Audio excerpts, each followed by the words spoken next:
주님의 살아나게 하시는 은혜가 저와 여러분의 삶에 가득하기를 간절히 소망합니다. 아멘. 우리가 예수님을 믿을 때 그 예수님은 우리를 옮겨 가십니다.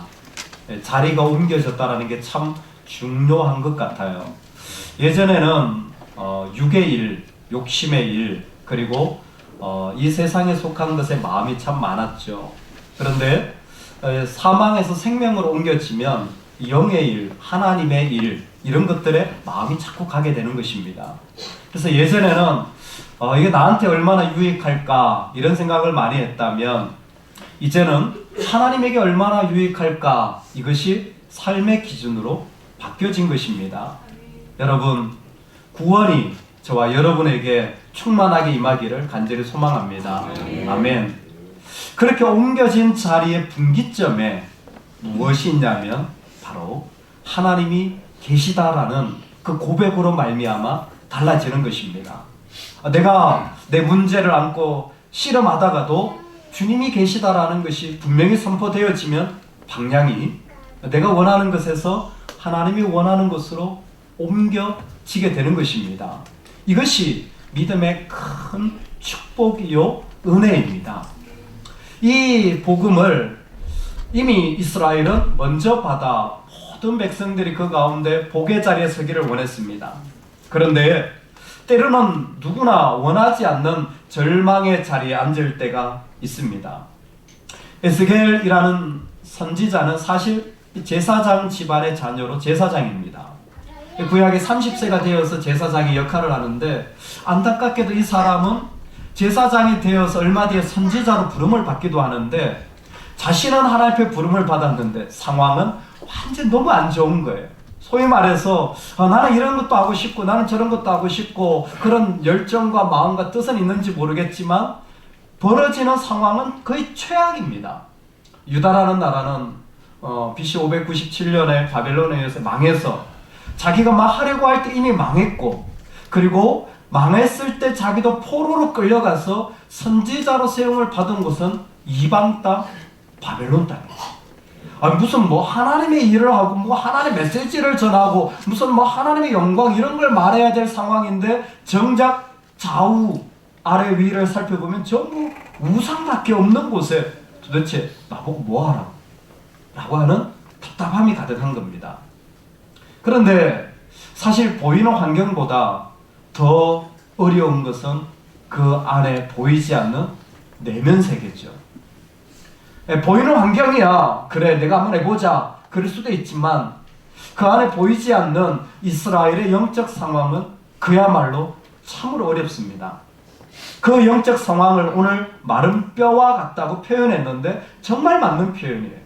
그들은 마른 뼈와 같아요. 성경에 보면요, 사람이 죽었다가 살아나는 일들이 참 많습니다. 예수님도 그런 기적을 많이 행하십니다. 그런데 뼈가 말라버렸어요. 그 이야기는 뭡니까? 오래되었어요. 그리고 그 뼈가 다 섞여버려서 누구의 뼈인지도 모르는 상황입니다. 그러니 이것은 그야말로 절망의 상황인 거죠. 왜 절망이냐? 이스라엘의 심령이 이렇습니다. 참 뻔뻔스러워. 하나님의 페이버는 원하면서, 하나님의 호의는 원하면서 하나님께 헌신하지는 않아요. 자기 힘들 때는 도와달라고 하지만 정작 하나님이 필요하실 때는 고개를 돌려버려요. 하나님 말씀을 듣고자 하지만 그러나 그 말씀대로 살아가려고는 하지 않는 굳은 마음이 그들 가운데 가득했던 것입니다. 그게 마른 뼈와 같다는 거예요. 그 모습을 보고 참으로 마음이 아파서 하나님이 오늘 에스겔에게 그런 마른 뼈가 가득히 있는 곳을 보여주면서 질문을 합니다. 에스겔아, 이 뼈들이 살아날 수 있겠느냐? 라고 질문을 하시는 것이었습니다. 여러분, 뼈가 말랐는데 살아나는 일이 가능합니까? 일이 이렇게 절망스럽게 망했는데 그곳에서 무슨 새로운 소망이라는 것이 일어날 수 있겠습니까? 도대체 무슨 얘기를 하는 것입니까? 주 여호와여, 주님만이 그 대답을 아시나이다. 에스겔도 뭐라고 말해야 될지 모르겠는 거예요. 우리가 하나님을 믿기는 하지만 때로는 하나님을 부분적으로 믿는 이스라엘처럼 살아갈 때가 참 많은 것 같아요. 어떤 한 목사님이 이렇게 영상을 통해서 메시지를 전하는 모습을 봤는데, 목회를 하는데 어떤 한 성도님이 찾아와서 질문하셨답니다. 이렇게 질문했대요. 목사님, 믿는 사람이 사주팔자를 봐도 됩니까? 믿는 사람이 가서 점을 봐도 되느냐는 거죠. 아, 이게 또 이거는 뭐지? 그 뭐 사주팔자를 묻고 싶으면 그 무속인이나 그 아시는 분들한테, 역술인한테 가서 물어보면 되지 왜 나한테? 그분이 이렇게 대답해 주셨답니다. 뭘 하든지 본인의 선택이겠지요. 근데 이 땅에 있는 무속이나 사주팔자나, 혹시 사주팔자 보신 분 계십니까? 제가 또 설교하기 전에 확인해야지. 부분적으로는 맞을 수 있습니다. 그분은 그렇게 설명하시더라고요. 부분적으로는 맞을 수 있습니다. 문제는 부분적으로 맞다고 변화되지는 않습니다. 이게 참 좋은 설명이었던 것 같아요. 여러분, 하나님을 믿을 때 있잖아요. 하나님 부분적으로 축복해 주세요. 하나님도 부분적으로 은혜를 주세요. 근데 하나님을 향할 때 이 질문이 중요한 거예요.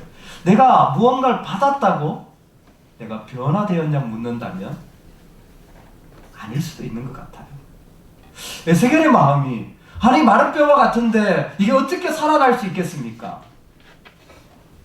중요한 것은 온 마음을 다해 그곳에 자신이 믿는 바가 선포되어질 때 진짜 살아납니다. 여러분, 아무리 뼈들이 누구 뼈인지도 모르고 있지만 그때에 자기가 진짜 믿는 바를 선포하면, 그곳에 하나님의 메시지가 선포되어지면 그 뼈들이 살아납니다. 우리 삶에 그 일이 일어나는 능력을 저와 여러분은 받았어요. 이 땅 가운데 예수 그리스도로 말미암아 믿음으로 선포하며 나아가는 자들은 사망에 가득하고 어떤 부분에 넘어진 자리가 있지만 하나님은 그 자리를 다시 세워서 일으켜 권능으로. 이것을 오늘 본문에서는 대언하라고 했어요. 여러분, 우리는 대언하는 존재입니다.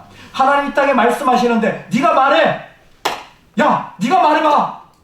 제가 뭘요? 뼈들이 나도 안 살아날 것 같은데 주님이 알아서 하세요. 전 모르겠어요. 아니야, 네가 말해. 네가 말해.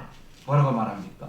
그 뼈들을 향하여 선포하는 겁니다. 너희 마른 뼈들아, 여호와의 말씀을 들을지어다.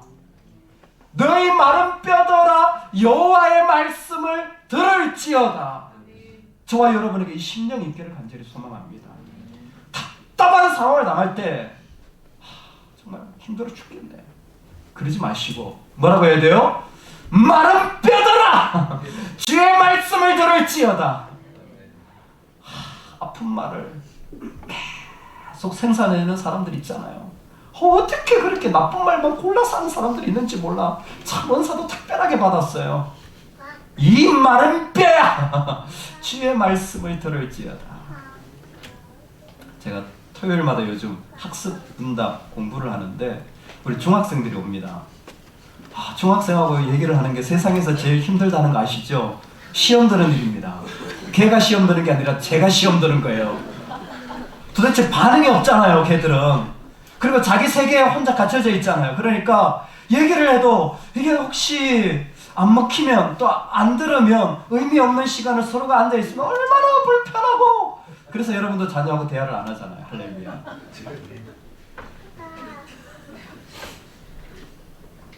아이를 앉혀놓고 기독교 교리를 가르쳐야 되는 거잖아요. 기도가 되더라고요. 근데 마음에 도전이 되었습니다. 주님, 하나님, 이 아이들도 살아야 됩니다. 마른 뼈들아. 근데 첫날을 다 했는데 있잖아요. 감사하게 이 녀석들이 잘 들어주는 거예요. 그리고 좀 자기 얘기도 해요. 둘째 주가 되었어요.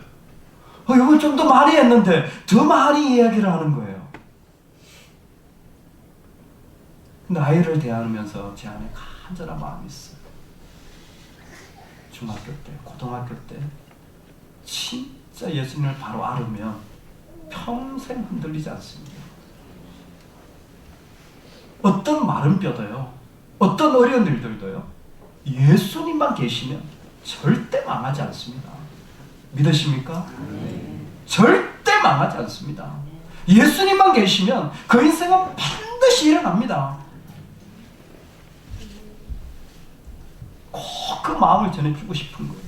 아마 하나님이 지금 에스겔에게 이 마른 뼈들아 여호와의 말씀을 들을지어다 할 때, 어떻게 보면 나라가 망해서 절망스러운 상황, 선지자 노릇하려고 해도 도대체 무슨 하나님의 백그라운드가 하나도 없는 곳에서 무슨 일을 하라는 거냐, 그런 답답한 상황처럼 보이지만 우리가 가져야 될 것은 구원받은 자의 심정이라는 것입니다.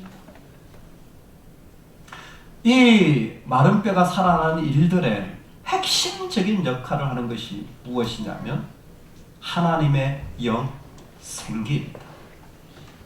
그 마른 뼈들에게 살아나라 하나님의 말씀을 전했더니요, 이게 막 뼈들이 막 움직여가지고 따닥따닥따닥 붙더니 그곳에 힘줄이 생기고 근육이 생기고 그 다음에 피가 돌고 혈육이 생기면서 가죽이 덮입니다. 사람이 된 거죠. 하나님 한 번 더 말씀에 생기를 향하여 들어가라 했더니 그곳에 생명이 일어나서 생기가 있는 살아있는 존재가 되어지는 거예요. 여러분, 마른 뼈들에게 얘기할 때는요, 살아날 때까지 해야 합니다. 할렐루야. 마른 뼈들에게 전할 때는요, 살아날 때까지 해야 돼요. 내 영혼이 절망이다, 내가 일어날 때까지 해줘야 돼요. 이 마른 뼈가 살아날 때까지 해야 되는 거예요. 한 번 해서 안 된다? 끝이 아닙니다. 살아날 때까지입니다. 계속 해야 되는 거죠. 그랬더니 그 마른 뼈가 뭐가 됐습니까? 하나님의 군대가 되었잖아요. 그 핵심이 뭐냐면 생기입니다. 오늘 1절에 생기를 시작했어요. 여호와께서 권능으로 내게 임하시고 그의 영으로 나를 데리고 가서 루아흐죠. 여기 영이란 말은 창조 시절에 하나님의 신이 수면 위에 임했다 했을 때 그 바로 하나님의 신 성령을 말하는 것입니다. 그것을, 그 성령이 지금 에스겔을 그 자리를 옮겨 놓은 거예요. 그런데 이 성령은 14절에 보면 또 하나님의 영이 이스라엘 백성을 하나님의 약속한 땅에 옮겨 놓습니다. 이것을 가리켜 신적 역할이래요. 생기라는 루아흐가 첫 번째 신적 역할을 하고 있습니다. 두 번째로는 5절이나 6절이나 8절에 10절에 보면 여기에는 생기라는 표현이, 내가 생기를 너희에게 들어가게 하리니, 이때는 호흡에 숨을 쉬게 해주는 거예요. 이건 뭐냐면 인간적인 활동입니다. 사람이 숨을 쉬고 일할 수 있도록 그 생기가 우리 가운데 호흡이 되어주는 거예요. 그런데 9절에 보면 생기에게 명하여 와서 사방에서부터 와서 이 죽음을 당한 자에게 불어서 살아나게 하라 했을 때는 강한 바람이에요. 이 바람이 될 수도 있거든요. 이때는 자연적 활동입니다. 지금 하나님이 신적 활동, 인간적 활동, 자연적 활동, 이 모든 것을 다 모아서 무엇하게 하냐면 살아있게 하시는 거예요. 이 생기라는 것을 통하여 살아있게 하시는 것입니다. 죽어있지만 이들이 살아있도록 하기 위하여 하나님은 이 땅에 있는 모든 활동들을 다 모아 우리 삶에 역사하시는 것입니다. 그래서 시편 기자는 이렇게 얘기했습니다. 여호와의 말씀으로 하늘이 지음이 되었으며 그 만상이 그 입 기운으로 이루어졌도다. 할렐루야. 여호와의 말씀으로 하늘이 지음이 되었어요. 하나님이 우리를 통하여 선포하게 할 때에 그 가운데 살아나게 되어지는 것입니다. 하나님 만드셨잖아요. 그럼 만들어 놓은 것으로 끝나지 않습니다. 창조는 그 짝이 있어요. 그게 뭐냐면 섭리라는 것입니다. 창조하신 하나님은 반드시 다스려 나가십니다. 또 하나님 만드셨잖아요. 만드신 것으로 끝나지 않아요. 하나님은 그곳에 충만하십니다. 그래서 이 세상 모든 곳에 하나님이 계시다라는 것을 나타내시려고 합니다. 그게 우리의 믿음이에요. 여러분, 우리가 예수님을 믿을 때 십자가만 있는 게 아니에요. 십자가의 사건이 나에게 흘러 들어와서 나에게 의미가 되어집니다. 나에게 의미가 되어지면 그때 내 안에도 예수님이 계시는 그 고백을 통하여 하나님이 나와 함께 하시는 일들이 일어납니다. 이 에스겔의 죽었다가 마른 뼈가 죽었다가 살아나는 환상이 구체적으로 눈으로 드러난 사건이 예수님이 십자가에서 죽으셨다가 부활하신 사건입니다. 그래서 여러분 혹시 말씀을 조금 더 알고 싶다면 에스겔서 37장을 묵상할 때는요, 꼭 로마서 8장을 같이 하면 좋습니다. 로마서 8장에 별명이 있어요. 성령장입니다. 로마서 8장은 성령의 활동에 대하여 명확하게 설명해 준 거예요. 왜? 지금 에스겔서 37장이 전부 성령, 생기, 이것의 능력으로 말미암아 살아난 걸 얘기하잖아요. 그것을 예수 그리스도가 이 땅의 십자가에서 살아났잖아요. 여러분, 십자가에서 부활이 이루어진 그 능력이 무엇이었습니까? 하나님의 영이 예수님을 살리신 것입니다. 그래서 로마서 8장에 보면 이렇게 표현합니다. 예수를 죽은 자 가운데 살리신 이의 영이 너희 안에 거하시면 그리스도 예수를 죽은 자 가운데서 살리시니가 너희 안에 거하시는 영으로 말미암아 너희 죽을 몸도 살리시리라. 아멘. 예수를 죽은 자 가운데 살리신 그 성령이 우리가 예수님을 믿을 때 우리가 죽을 몸에 있다고 할지라도 살려주신다라는 것입니다. 여러분, 이게 참 중요합니다. 그래서 우리가 믿음을 가질 때에 우리는 육신에 속한 자가 아니라 영에 속한 자로 성경이 고백하는 것입니다. 예수님을 믿으십니까? 여러분, 내가 나를 믿는 자가 아니라 예수님 믿는 자입니까? 내가 잘 되는 자가 아니라 예수님이 잘 되기를 기뻐하는 자입니까? 아멘. 우리는 신분이 바뀌어졌습니다. 이전에 육신을 따라 소욕을 쫓던 자가 아니라 아버지를 아버지라 부르는 아들됨의 자리에 서게 된 것입니다. 왜요? 성령이 우리 안에 우리를 살아나게 해주시기 때문에 어떤 자리에서도 하나님을 아버지라 부르며 나아갈 수 있게 된 것입니다. 그래서 그 성령이 어떤 사람에게도 그 성령이 있다면 그를 돕고 일으키고 그를 세워주고 그를 위하여 준비해둔 자리가 있다는 것입니다. 로마서 8장의 결론이 이렇습니다. 하나님이 우리를 위하시면 누가 우리를 대적하리요? 성령이 우리 안에 있을 때, 내가 예수님을 믿었을 때 일어나는 일이에요. 성령이 죽은 예수님을 살려 부활했듯이 우리의 안에 예수 그리스도를 고백할 때 하나님이 우리를 위하시면 누가 우리를 대적하리요? 자기 아들을 아끼지 아니하고 주신 분이 어찌 모든 것을 우리에게 주시지 아니하겠느냐? 도살을 당하는 양같이 되었도다. 그러나 내가 확신하노니 하나님의 사랑에서 끊을 수 없느니라. 넉넉히 이기느니라. 아멘. 도살당하는 양처럼 만신창이가 되었다 할지라도 성령은 우리 안에서 우리를 살리시는 겁니다. 윌리엄 템플이 도전합니다. 당신의 종교는 당신이 홀로 떨어져 있을 때 하는 바로 그것이다. 내가 정말 뭘 믿고 있는지, 내 신분이 어디에 있는지를 보려면 템플이 이렇게 도전하는 거예요. 당신 혼자, 사람 아무도 안 도와주고 혼자 있을 때 당신 모습 보라는 거예요. 누구도 위로해주지 않을 때 당신 모습 보라는 거예요. 아무도 손닿지 않는 곳에 있을 때 당신 모습 보라는 거예요. 그때 나의 종교가 드러난다는 거예요. 나의 종교가 무엇입니까? 그 혼자 있을 때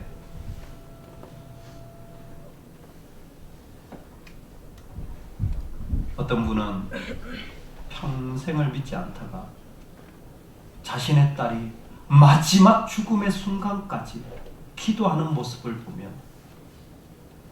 내가 어떻게 예수님을 믿지 않을 수 있겠습니까? 이어른 교수의 마지막 인터뷰의 고백이었습니다. 마지막 암으로 죽어가는 딸이 기도하고 있는데 내가 어떻게 그 모습을 보고 예수님을 믿지 않을 수가 있겠단 말입니까? 혼자 있는 마지막 순간에 기도하더라. 그 사람의 종교예요. 아무도 도와주지 않고 도살당하는 양같이 있을 때 하나님이 나를 살리실 것을 믿는 그 마음이 그 사람의 종교인 거예요.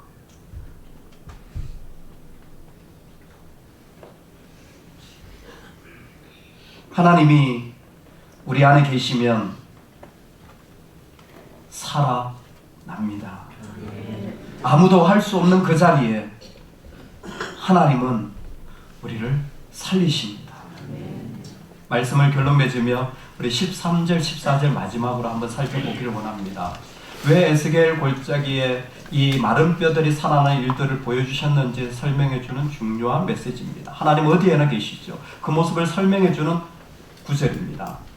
같이 한번 읽겠습니다. 내 백성들아, 내가 너희 무덤을 열고 너희로 거기에서 나오게 한즉 너희는 내가 여호와인 줄을 알리라. 내가 또 내 영을 너희 속에 두어 너희가 살아나게 하고 내가 또 너희를 너희 고국 땅에 두리니 나 여호와가 이 일을 말하고 이룬 줄을 너희가 알리라. 여호와의 말씀이니라. 아멘. 이 마른 뼈 현상의 핵심은 하나님이 계시다라는 것입니다. 하나님이 계시다라는 거예요. 하나님이 계시다라는 알았으면 좋겠다 해서 너희는 내가 여호와인 줄을 알리라. 13절이 그렇게 끝나고 14절에도 너희가 알리라 여호와의 말씀이니라. 하나님이 계시다라는 게 참으로 중요한 거예요. 그 마른 뼈 같은 것을 보면서도 하나님이 계시다고 선포할 때 아바 아버지라 부르며 살아나는 삶의 자리를 가지기 때문에 하나님이 계시다라는 고백이 정말로 중요한 것입니다. 너에게 하나님이 있다. 성령이 너를 위하신다. 하나님이 너를 돕고 있다라는 고백은 우리가 날마다 선포하며 삶의 자리에 나가야 될 자리인 줄로 믿습니다. 아멘. 그러면 하나님이 우리 가운데 계시다라는 것의 의미가 무엇이냐면 그 두 가지를 앞뒤로 하고 중간의 의미를 두 가지로 설명해 놨어요. 그게 14절 상반절입니다. 내가 또 내 영을 너희 속에 두어 너희가 첫 번째 뭐예요? 살아나게 하고, 하나님이 계시다면 우리로 살아나게 하고, 두 번째 내가 또 너희를 너희 고국 땅에 두리니 하나님이 우리를 위해 예배해 놓으신 자리에 우리를 세우신다라는 것입니다. 언제? 내가 하나님의 이름을 부르며 나아갈 때에 하나님은 우리를 살리셔서 우리는 살아나게 됩니다. 동시에 하나님 우리를 위해 예배해 놓으신 그 자리에 우리를 세워 가시는 거예요. 물고기를 만드실 때 하나님은 물고기를 위한 바다를 만들어 놓으셨습니다.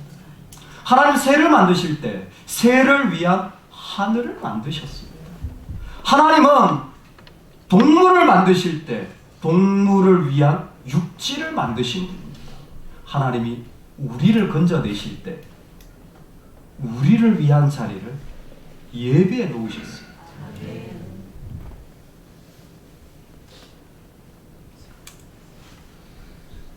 2019년 시작되고 얼마 안 되어서 제 선생님이 리타이어 하시고 12명의 전 세계에 있는 자원하는 목회자들과 3주간 성경 공부를 하는 이렇게 사베티컬 프로그램, 안식 프로그램이라는 것을 시작하셨습니다. 그때 제가 지원을 했어요. 선생님 같이 하면 좋겠다고. 그래서 메일이 오자마자 12명 가운데 저를 넣어주세요.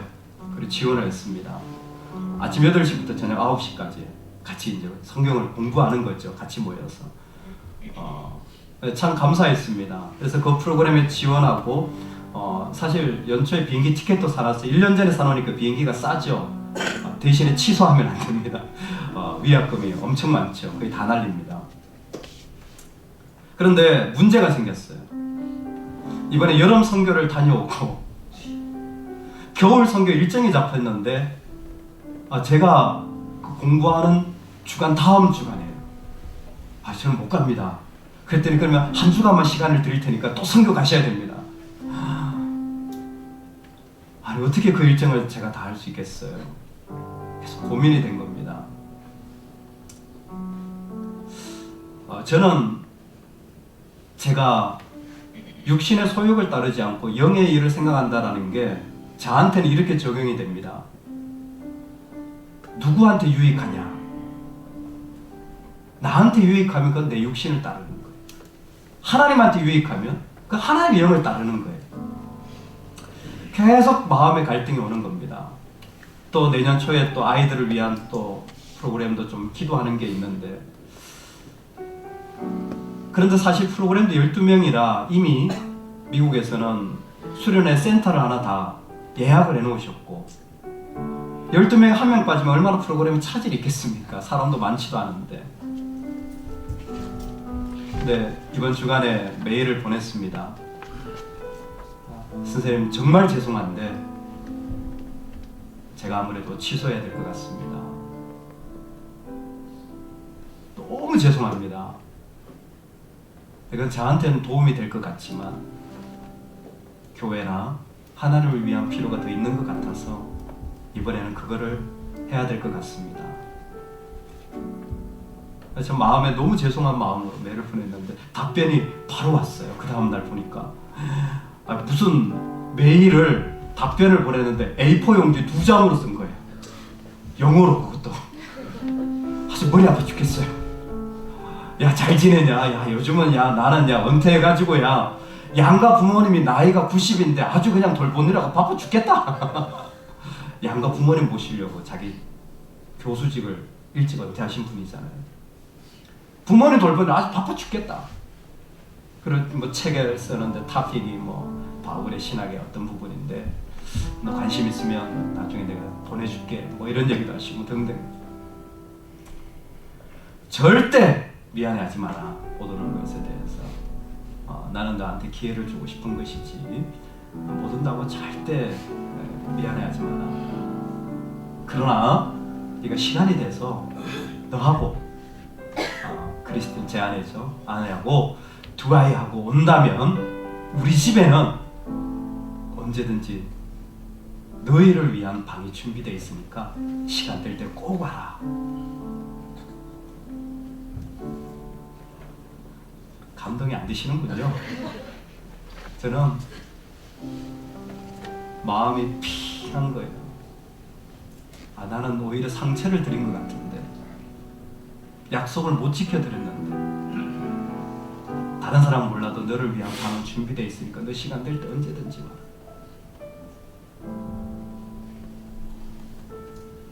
우리를 위한 자리를 하나님이 예배해 놓으신 거예요. 나는 낙담이 되고 절망이 되어도 하나님이 우리를 위한 자리를 예배해 놓으신 거예요. 성령이 그걸 깨닫게 하시고, 하나님 저 이것밖에 안 돼요. 저는 이렇게 하나님께 실망스러운 존재예요. 그래도 하나님은 우리를 살아나게 하시고 우리에게 그 자리를 예배해 놓으셔서 세상에 다른 사람 몰라도 너를 위한 자리는 나에게 있단다.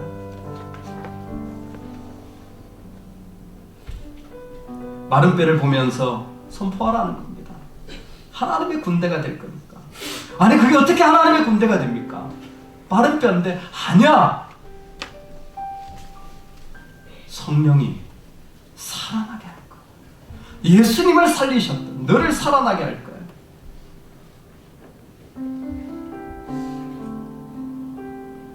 하나님 부름을 받은 이관희 집사님 교회 오빠라는 영화를 내었는데 그 부인 집사님을 통해 비하인드 스토리를 얼마 전에 나눈 것을 보게 되었습니다. 영화에서는 잘 비춰지지 않지만 사실 남편도 많이 힘들어했답니다. 많이 무너지고 그 부인은 다 본 거죠. 암으로 투병하면서 너무 고통스러운 장면들을 옆에서는 다 같이 수발하고 했던 거예요. 근데 그렇게 고통스럽고 힘들었는데 그래도 그 순간에도 그렇게 몸이 아픈데도 말씀을 부여잡고 실험을 하는 남편의 모습이 참 존경스럽더랍니다. 처음 남편이 암 진단을 받고 집에 왔는데 그 소식을 부인이 듣자 한 가지 생각밖에 안 들더래요. 살려야 되겠다. 그래서 막 책도 찾아보고 또 사람들도 찾아다니고 어떻게 하면 살려야 되겠다. 막 그러고 있는데 그 진단을 받은 남편이 어느 날 저녁에 그러더랍니다. 여보, 그렇게 수고해주고 찾아주는 것도 고마운데 우리 기도해야 하지 않을까? 우리 기도하는 게 더 중요한 거 아니야? 지금은 기도할 때라고 말하는 남편이 그렇게 서운하더랍니다. 왜 나는 그렇게 자기를 위해 가지고 이렇게 했었는데. 그런데 있잖아요, 그 부인 집사님이 남편이 암 걸리고 진단을 받은 뒤에 자기도 암에 걸렸다는 진단을 받게 됐잖아요. 오은주 집사님. 그때 그 말의 의미를 깨달았대요. 자기가 암에 걸려서 진단을 받고 아무도 올 수 없는 자리에 있을 때, 그 자리에 내가 섰다라는 느낌을 받을 때 남편이 왜 지금 기도할 때라는 말이 그렇게 할 수밖에 없었는지, 그리고 그것이 얼마나 중요한 일인지를 마음에 깨달아지더라는 거예요. 영화를 찍는데 사실은 처음에 암에 걸렸는데 진료를 받으면서 기도하면서 이게 호전되게 이겨내고 있었던 거예요. 그래서 영화를 쫙 찍어 나가는데 중간에, 영화 촬영을 하는 중간에 암이 또 재발을 하신 거예요. 그래서 결국 소천하시게 됩니다. 재발을 딱 했을 때 뭐 이런 모습으로 영화를 만들어 낙담이 되더라는 거예요. 그러다가 다시 그 영화를 찍을 수 있었던 것은 마음에 하나님이 그런 도전을 주시더라는 거예요. 어떤 사람은 잘 이루고 어떤 사람은 눈부신 성과를 낸 것으로 간증을 할 수도 있지만, 어떤 사람은 고통 속에서도 주님을 놓지 않은 것도 증거가 되지 않겠느냐. 아픔 속에서도 주님의 이름을 부여잡고 살아갔던 삶도 이 땅에 하나님을 드러내는 소중한 자리가 되지 않겠느냐. 그 마음으로 그 자리에 들어갔다. 저와 여러분에게 하나님이 계십니다. 에스겔서 전체는 앞부분이 심판이고 뒷부분이 회복인데요, 그 회복에 두 가지 중요한 사건이 있어요. 그 두 가지 중요한 사건 중에 첫 번째가 마른 뼈가 살아난다라는 겁니다. 두 번째 사건이 뭔지 아세요? 마른 뼈가 살아난 뒤에 그 성전의 문지방에서부터 물이 나와가지고 발에, 발목에, 무릎에, 허리에 물이 사방까지 흘러내리는 환상을 보여줍니다. 왜? 하나님이 계신 것은 여기만 있는 게 아니라 열방까지 하나님이 계시다는 걸 알아야 된다는 거예요. 근데 에스겔서의 마지막이 뭔 줄 아세요? 여호와 삼마입니다. 하나님이 거기에 계시느니라. 아무도 올 수 없는 자리, 나 혼자 마른 뼈와 같은 곳을 붙잡는 그곳에 하나님이 그곳에 계시느니라. 하나님이 계셔서 살아날 것이다, 살아나고 만다. 그 메시지를 전하는 것입니다. 스스로 낙담되십니까? 살아날 것입니다. 자녀를 보면서 마음이 어려우십니까? 살아날 것입니다. 아니, 이 고통이 언제 안 끝난다고 할지라도 하나님 우리를 살려낼 것입니다. 그 주님이